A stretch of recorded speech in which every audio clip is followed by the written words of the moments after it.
Mystery Secret Searchers on YouTube. Please subscribe. Don't forget our website, www.mysterysecretsearchers.com. There you can read the e-book, The Bishop's Purse, and visit our online shopping plaza.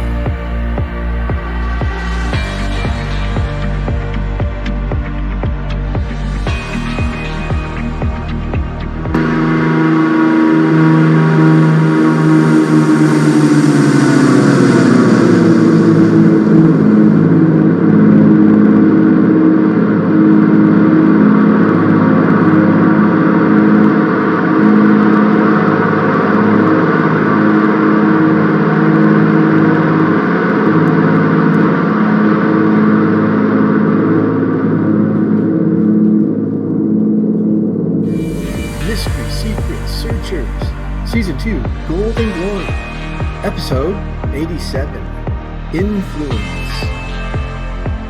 The Mystery Secret Searchers have traveled further north to Alexandria. St. Finnian's Church is here. Also, Priest's Mill is here, Loch Garry. It's a very historic area. There are two well-known figures, St. Finan, of course, and he is here in statue form, as well as the Reverend Alexander MacDonald. He was the priest of Glengarry back in the early 1800s. He is the priest that brought over the Scottish Highlanders. We followed our Celtic Cross map through these tunnels leading 30 degrees to the north. The tunnels went a long way. It took us several hours to walk one end of the tunnel from down in the St. Raphael's area up to the St. Finans area. When we got to the St. Finans area, of course, there was Loch Garry and a whole underground network of caves and tunnels at Priest's Mill. So we'll take you on a little journey of our underground passage deep into Priest's Mill.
At the bottom of the stairs, we found tunnels leading in two directions.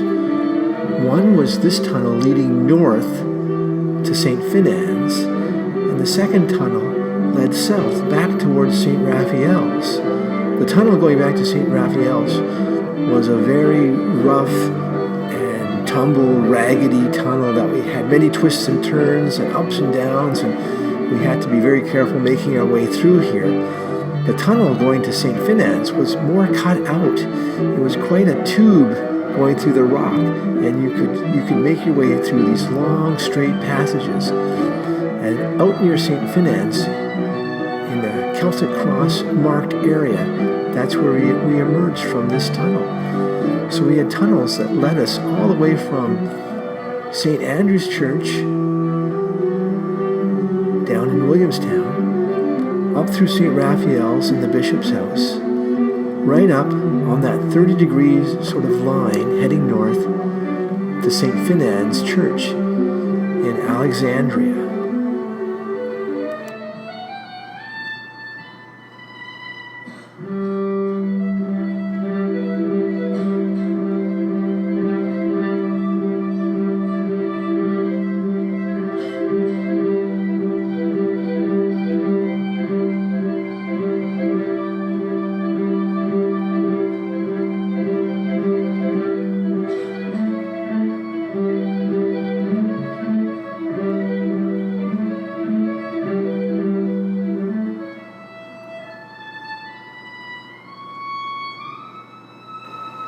Back on the path, the underground tunnel, we're making our way to St. Finan's, and you can see the tunnel is much more carved out and rather straight. It has a few curves, but it's rather straight, and it's well known. It's very flat inside. It's easy to walk, and there are a lighting system in here put in place so people can make it from one end of the tunnel to the other.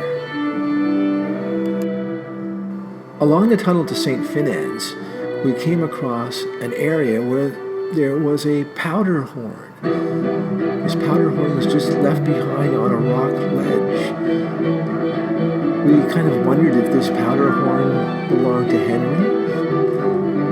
Was it a match for his musket? We didn't want to disturb the powder horn, so we looked at it quickly, but we left it in the cave. We thought it was some kind of, maybe it was a memorial. It was placed there by someone in remembrance. So we left it in the cave, but it was a very interesting find to find this powder horn inside the cave. But even more strangely, a little bit further on, towards the opening to come out of the tunnel near St. Finan's, you can see the opening just ahead, we discovered something really unusual, very unexpected. It was a leftover square piece of soap in the tunnel. Now this made us think of Eliza again and her ability, her skill to make soap. What was this piece of soap, this square piece of soap doing in the cave? It's too bad you can't smell it. It had a wonderful smell. It was made with birch bark, and it had this wonderful birch bark kind of smell to it. You can see the little flecks of birch bark in it. But what was it doing inside the cave? Well, this one we decided we were going to take this one and examine it. First thing I wanted to do was crack it open to see if there's anything hiding inside. Had Eliza hidden something inside soap that she was making? We know that she possibly hid diamonds in the lard, and she could have hid coins in bread. These were all skills that she was developing. So 2 interesting finds inside the cave under St. Finan's. Very accessible too, very easy to get into. Powder horn, which maybe was Henry's powder horn. Maybe she brought it back from the caves in America. And a piece of soap. Was this a piece of soap? A reminder, a memory of something? Well, interesting enough, when we cracked it open, there was a coin inside. One of those American currency type coins. We are one, which is what it says on the coin. This was a coin from 1776. It was a type of American currency. Definitely a link to Henry when he was back in America. The powder horn, the coin, these were maybe things that belonged to Henry. These are things that Eliza found when she visited the caves in America. She brought them back here, and maybe she hid them in this tunnel entrance under St. Finan's. We'll never really know the answer to that story, but these are 2 very fascinating artifacts to find in this cave area under the St. Finan's Church area. We brought the soap out. We had a closer look at it. You can see the birch bark flecks in it. Fascinating stuff.